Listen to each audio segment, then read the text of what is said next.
வணக்கம் மேடம். வணக்கம். 2026ல யார் ஆட்சிக்கு வருவாங்க? யார் ஜெயிக்கிறாங்களோ அவங்க தான் ஆட்சிக்கு வருவாங்க. இது யாருக்கும் தெரியாது பாரு. யாருக்கு ஓட்டு போடுவீங்க?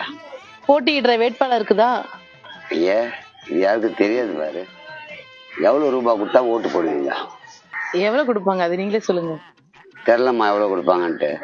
எவ்வளவு கொடுப்பாங்கன்னு தெரியாதுன்னா நான் யாருக்கு ஓட்டு போடணும்னு தெரியாது. ரொம்ப இடக்கு முடக்காவே பேசிட்டு இருக்கேன். பணம் வாங்கி ஓட்டு போடுறது தப்புன்றாங்களே, அவங்கள கைது பண்ணலான்றாங்களே, அதை பத்தி நீங்க என்ன நினைக்கிறீங்க? வாங்குற 1,00,000 பேரை கைது பண்ண சொல்றதை விட கொடுக்குற 10 பேரை பார்த்து கைது பண்ண சொல்லுங்க. அதுவும் கரெக்ட் தான். இலவசம் எது கொடுத்தா நீங்க சந்தோஷப்படுவீங்க? இலவசம் நாங்க எப்ப கேட்டிருக்கோம்? அவங்களா கொடுத்தா அதுக்கு பெரிய இலவசமா? இதுவும் நியாயமான கேள்வி. அரசியலுக்கு வராங்கல்ல, அவங்க கிட்ட நீங்க என்ன எதிர்பார்க்கறீங்க? நாங்க எதுவும் எதிர்பார்க்கல, அவங்கதான் எங்க கிட்ட ஓட்டு எதிர்பார்க்கறாங்க. அவங்கதான் எதிர்பார்க்கறாங்க. கரெக்ட். எந்த கட்சி கூட்டம் போட்டாலும் ரொம்ப கூட்டம் வருது, அது எப்படிமா? ஒரு நாள் வேலைக்கு போய் சம்பாதிக்கிற வருமானத்தை விட இந்த மாதிரி கூட்டத்துக்கு போனா சம்பளம் ஜாஸ்தியா தராங்க, அதனால கூட்டம் வரதான் செய்யும். ஓ, அப்ப கட்சி கூட்டம் இல்ல, வேலை வாய்ப்பு. இது நீங்க ஓட்டு போட்டுருப்பீங்களா, அந்த அனுபவத்தை சொல்லுங்க. நான் 3 ஓட்டு போட்டிருக்கேன். ஐயோ, ஏன் பதறீங்க?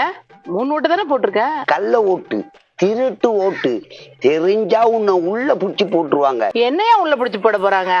கவுன்சிலருக்கு ஒரு ஓட்டு, எம்எல்ஏக்கு ஒரு ஓட்டு, எம்பிக்கு ஒரு ஓட்டு, 3 ஓட்டு தானே. ஓ, நீங்க அப்படி சொன்னீங்களா? 3 ஓட்டுன்னு பதறிட்டேன். சட்டு புட்டு யோசிச்சு கேளுங்க, எனக்கு நிறைய வேலை இருக்கு. நிறைய வேலை இருக்கு அவனுக்கு. 10 வீட்டுல போய் 10 பாறை ஜெயிக்கிறது நிறைய வேலையா? 18 வயதுக்கு மேல் தான் ஓட்டு போடணும் அப்படி இருக்காங்க. அதை நீங்க எப்படி பாக்குறீங்க? சார், 18 வயசுக்கு மேல அவன் குடும்பத்தை நிர்வாகம் பண்ண தெரியுமா? அதுக்கு நீங்க என்ன பதில் சொல்றீங்க? அது மாதிரி சொல்லுங்க. அவன் குழந்தைமா, அது பொண்ணா இருந்தாலும் ஆனா இருந்தாலும் 18 வயசு. அவங்களுக்கு ஒண்ணுமே தெரியாத, உலகம் தெரியாத ஒருத்தருக்கு எப்படிமா குடும்பத்தை நடத்த முடியும்? உலகம் தெரியாதுன்ட்ட, வீட்டு நிர்வாகமும் தெரியாதுன்ட்ட, நாட்டுக்கு தலைவரை மட்டும் எப்படி தெரிஞ்சிருப்பான்? சரியான கேள்விங்க.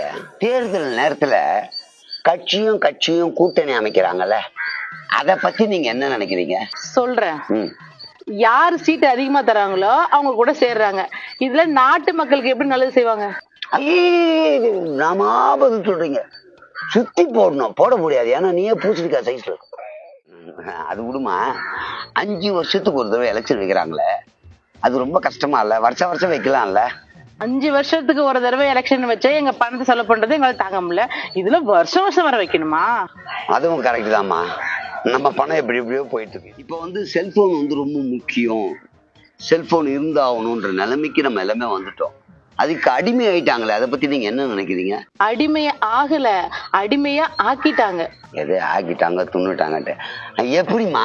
ஆதார் கார்டுக்கு போன் நம்பர் கேக்குறாங்க, ஓட்டர் ஐடிக்கு போன் நம்பர் கேக்குறாங்க, பேன் கார்டுக்கு போன் நம்பர் கேக்குறாங்க, ரேஷன் கார்டுக்கு போன் நம்பர் கேக்குறாங்க, டிரைவிங் லைசன்ஸுக்கு போன் நம்பர் கேக்குறாங்க, பேங்க் அக்கௌண்ட்க்கு போன் நம்பர் கேக்குறாங்க.